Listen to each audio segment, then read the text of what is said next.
in the brig? I was looking for icebergs, sir. There are no icebergs. We've taken a more southerly route.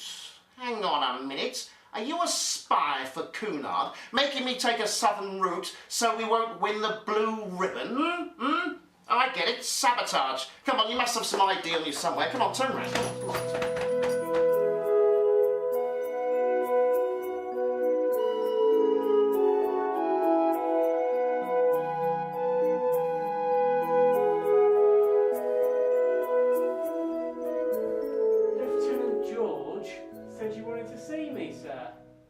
I believe the actual expression I used was I never want to see that coughed up lump of festering disease anal wipe again as long as I live.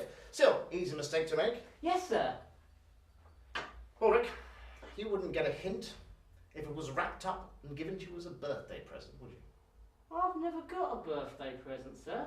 No, we have to be liked for that.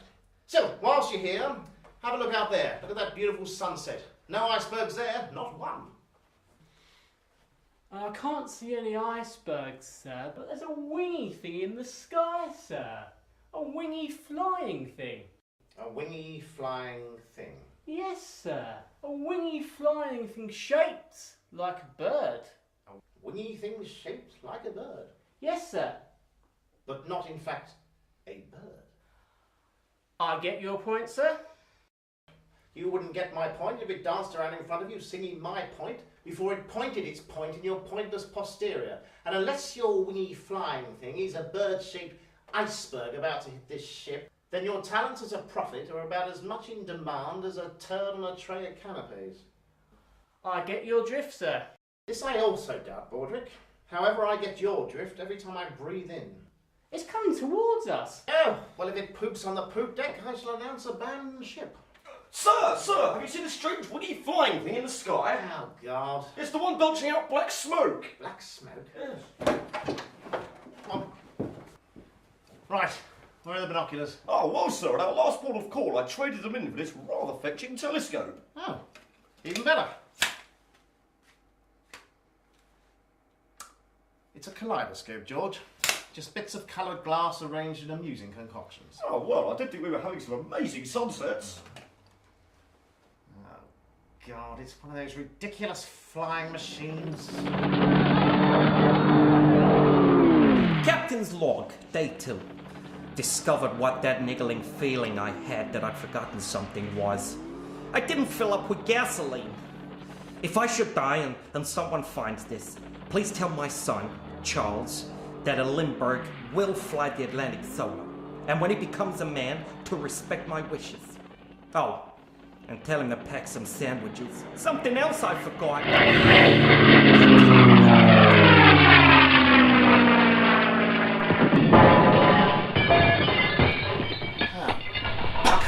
Sir, bit of spillage in a cargo hold, apparently. Don't panic. Just tell them to close the watertight doors. Righto. Well, the captain says not to worry, just to pose in naughty tight drawers.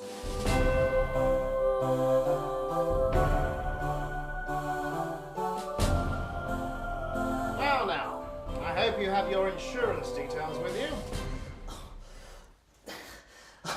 Look, I'm real sorry about that.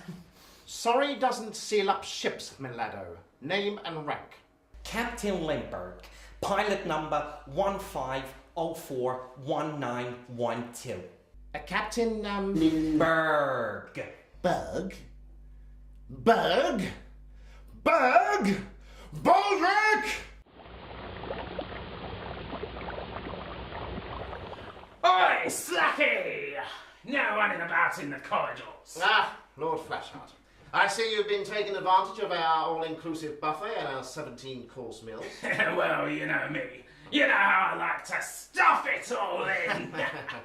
So, Captain Backstabber, I like your command. Reminds me of, well, me. How so, Lord Flashheart? Because it's long, hard, and full of semen. Oh, yes. That joke must be as old as God himself. Now, if you'll excuse me, Lord. Well, now, Captain Blackadder, what sort of a gentleman are you? You're just going to ignore my bird? Oh, Lady Flashheart, I assume. Certainly not. I wouldn't bring the old trout out to sea. No, this is my bit on the side. Oh, I see. And I see that your bit on the side has got a bit of you inside her. Ah, maybe. Or maybe I just stretched her with my enormous brains. Yes. Now, one thing does concern me, Lord Flashheart. Ah, what's that, Captain? Well, come to think of it, I did know that you were on the passenger list. You see, I was going through it, and with great joy came across your name. Oh, God, no! My great joy was only equalled by the fact that I was surprised that you were not traversing with Mrs. Flashheart, or indeed any female companion. Well, of course not, Vicky. When I ordered the tickets, I didn't want the pig to know I was travelling with my mistress, did I? No, so I pretended I was travelling with a business partner of mine, Bob Parkhurst. Oh, I see. We all thought you'd started paddling the other wave. What?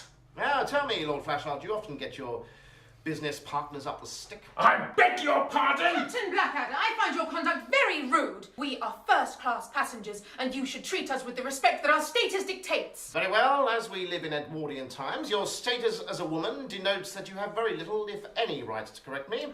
You may use the pseudonym of a man, but you are not one, so shut up. Oh, really, Flashy? Strike the cad! I'm afraid he's got a leg. Oh, this is outrageous! We women have just as much right as any man to voice our opinions. We will stand up to you. We want equal rights. You will listen to our demands and hear our voice. I'm sorry, did somebody say something? Sir, I've been told to tell you we're sticking fast at the forward and cows. Do you mean that we're sinking fast at the forward bow? Oh, I doubt it, sir. That's just nonsense talk. I'll take that as a yes. Say, Captain, what's going down? Well, the ship is, sir. Ha! This ship's getting more like me all the time. What? Lieutenant George, this is Lord Flashheart. Oh, aye, sir. And this is Mr. Bob Parkhurst. Oh, aye, sir. Sir, I think you'll find it's a lady. Well, as far as the passenger list is concerned, George. Now, Lord Flashheart, you must excuse us. We have rather a pressing situation to deal with. Come along, George. Sir, these wooden cows, what do we do with them? Captain Badger! Blackadder, Where? what do you want? What do you want, you strange woman? What we all want, Captain. Salvation! I saw the metal bird dive from the sky, so I did. Hit the Leviathan that we call the Titanic, so it did. It went bang! So it did. The devil's work, so it was. Die! So we will. Die at the mercy of Satan, so we will.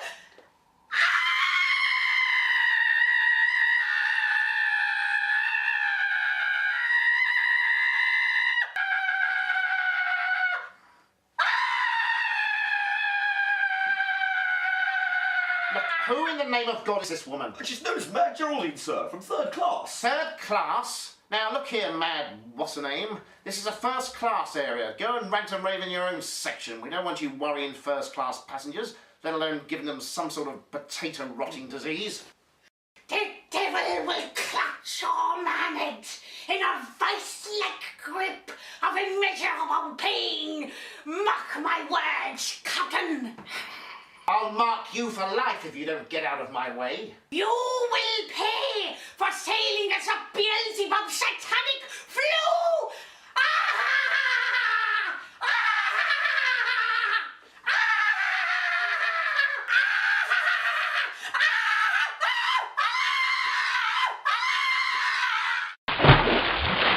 Thank God for that. Crush them like meatballs! Right, George, we don't have much time. Round up the officers and get the crew to tell the passengers to put their life jackets on. Permission to gulp, sir. Certainly not, we're British. Besides, it's merely a precaution. Oh, very good, sir. These cows, will you give life jackets to them as well? God, no, they're made of wood, George. They'll float. Oh, yes, of course. Stupid me. If I've got fleas from that 30 classer that bumped into me earlier, I'll damn well throw the blighter overboard. I thought you did, sir. Oh, yes, so I did. Yeah. What are you doing, darling? The ship seems to have stopped, sir.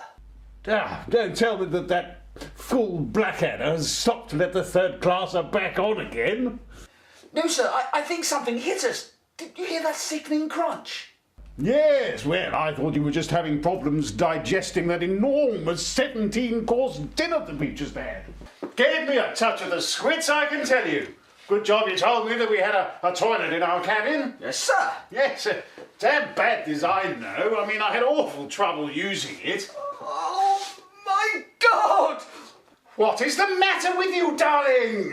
You use this as a toilet, sir? Yeah, of course, that's what I'm trying to tell you. But I told you we have a toilet. Yes, I know. And I'm grateful. I'm just pointing out that it's a damn bad design, that's all. It made a terrible mess, look. No, I see you've cleared it up. Well done. Oh, please, in the name of Christ, no! Would you hold your tongue, darling? All this shouting and blaspheming, well, it's very tiresome, not to mention rude. We have a toilet! Yes, I know. Must be somewhat of a novelty to somebody of your background, but it's a wonderful thing, technology. Although I couldn't seem to find the flush. That seems to have got it. God, I'm gonna be sick! And use the toilet? Oh, for heaven's sake, darling, you are the most disgusting person that I have ever met.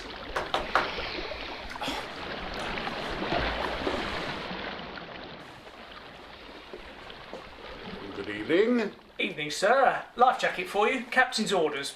Well, yes, well, that's very kind of him. Needn't worried, though. It's only a broken flush. And one for your valet, sir. Yeah, that's very thoughtful of him. I'll just go and get him. Darling! Darling! Darling? I'm afraid he's being rather silly at the moment. We had a little tiff. Well, he started getting rather rude with his tongue, so I gave him a mouthful. Man of his spunk finds it hard to swallow. While you're here, I wonder if you could take a look at my flue. Won't stop leaking. Perhaps you could be like the little Dutch boy, shove something in it until I can get a real man to fit it properly. Where are you going? I only asked him to plug my hole.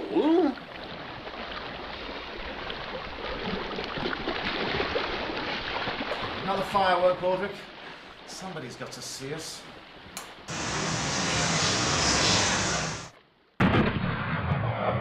Oh, pretty. Mr. Thomas Andrews, sir. Ah, Mr. Thomas Andrews. You designed this ship, I believe. That I did, Captain. Right.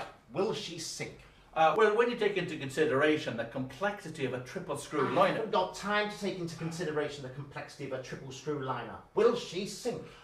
Yeah. Right, George. Get the passenger list. Inform the crew to fill the lifeboats, women and children first. Do you understand? Yes, sir. It's sad to be sure. I designed her to win the blue ribbon for crossing the Atlantic the fastest. Yes, well, perhaps it won't be all bad news. Perhaps I'll have a blue ribbon for reaching the bottom of the Atlantic first. Women and children first, eh?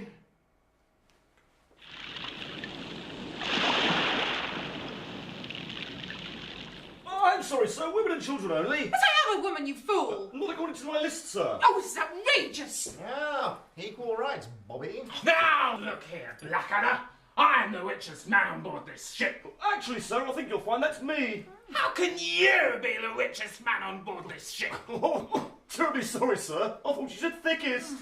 Come on, if you want a seat on the lifeboat, 50 quid. Listen, Slacky. I might be packing the sort of monster that would make Dr. Frankenstein give up and look for a day job, but that doesn't mean that I give in to blackmail. You don't become rich and flamboyant by giving money away to parasites like you. Flamboyant? There's nothing buoyant about you. You'll sink like a rock that's gone swimming too soon to lunch, realised it couldn't swim in the first place, suffered from cramp, and then come to the awful conclusion that you've left your armbands on the beach. Oh, don't you worry about me, backjabber! I won't sink. I always rise to the occasion.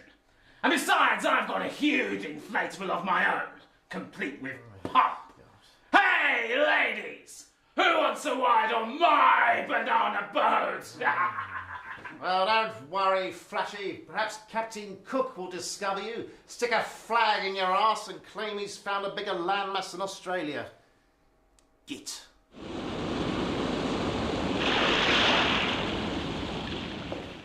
Captain. Yes? Look, I'm real sorry about what happened earlier. I feel awful. Is there anything I can do? Well, as a matter of fact, there is. For a start, you can stop trying to circumnavigate the globe in those ridiculous flying machines of yours. The idea will never take off. Yes, brother. The Titanic may sink, but it will be forgotten after a week or two. There will be no Academy Award-winning moving pictures starring a chubby redhead who likes to get her lady bumps out about this disaster. Okay, brother. Ocean liners will carry on being the only way to traverse this planet and rule the waves. You Americans can keep your paper kites while the British Empire, along with its little friend Germany, skip hand in hand in unison through this century, whilst you Yankee Doodles played cowboys and Indians quietly in the world's corner being told to shush by the adults. Aeroplanes will not amount to anything, right? Right, brother. And please stop calling me brother. You Yanks are more like a distant and rather embarrassing second cousin who lives in the basement, and we only ever hear the occasional dull thud when you've forgotten how to walk. Ah, Mr. Guttenberg, would you like a seat? 50 quid. God damn British. You'll never hear the Americans telling the world what to do.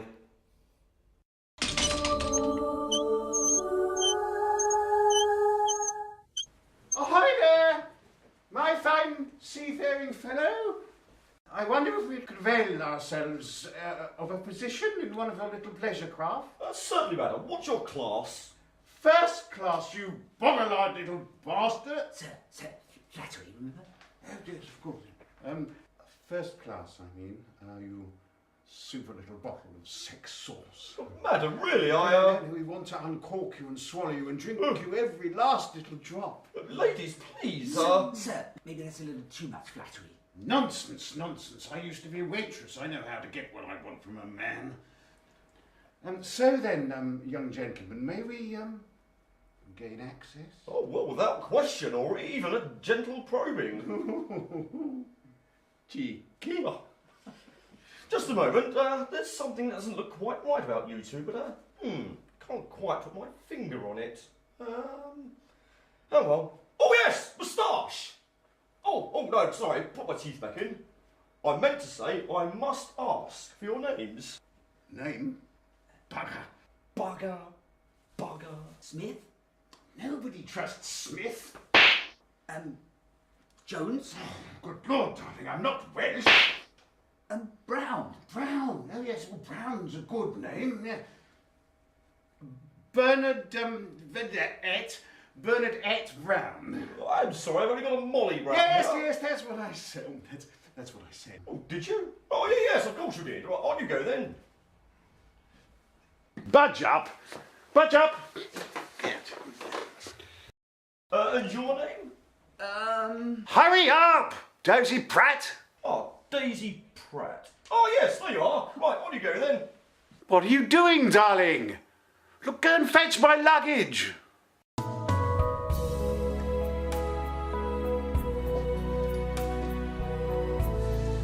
Oi! I'm AJ Sugar, an eye-wateringly rich tycoon, worth outrageous, if not obscene, amounts of money. Since a wife, Queenie. And we need to board a lifeboat. Women and children only, I'm afraid. Unacceptable. Right, cough up, Sugar. Put your money where your mouth is. Which, let's face it, isn't quite where it should be, is it? 50 quid a seat. I'm a bit short right now. So you are. Right, I'll have this instead. Oh, I'll see you swinging and twisting from the highest tree in the land for that. Land? What land? I don't see any land. Look here, we'll see you in court. I fear not. I'm afraid that salvaging booty from a sunken ship is perfectly legal. Good day to you both. But it hasn't sunk yet. Well, I'm getting in anyway.